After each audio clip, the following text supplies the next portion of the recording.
I wanted to share with you a way to paint on the vignette filter in the background in just the areas that we want covered.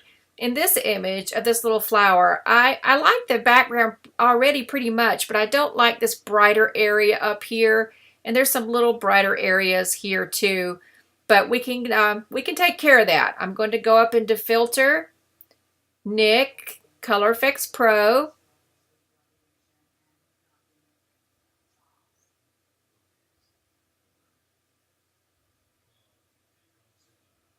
and go down to Vignette Filter,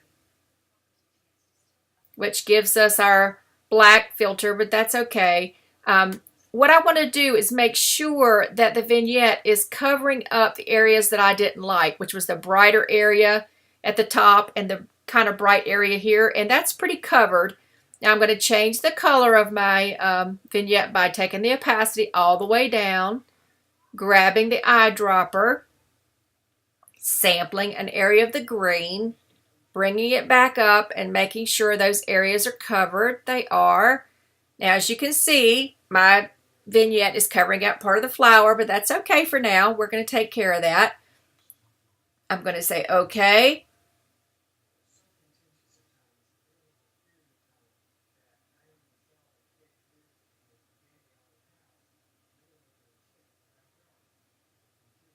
And go back into Photoshop. This takes a little longer because this image is large. I should have shrunk it a little bit.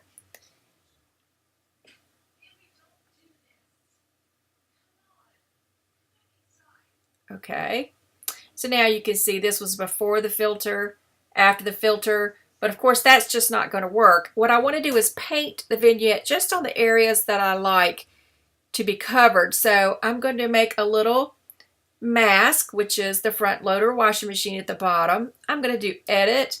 I'm going to fill that mask with black. And now you can see that the black has concealed the vignette. But now what I can do is grab a brush, change it, make sure that white is in the foreground, because the white is going to reveal the vignette. I'm going to get a good size brush here, and probably at about 65%. Now I can go in, I can paint that filter on just the areas that I want. And that covers up that brighter area. That way it's not covering any of my petals, and it's just the painting the vignette on where I want it versus taking it off. And that just involves changing your mask from white to black and then using a white brush to paint.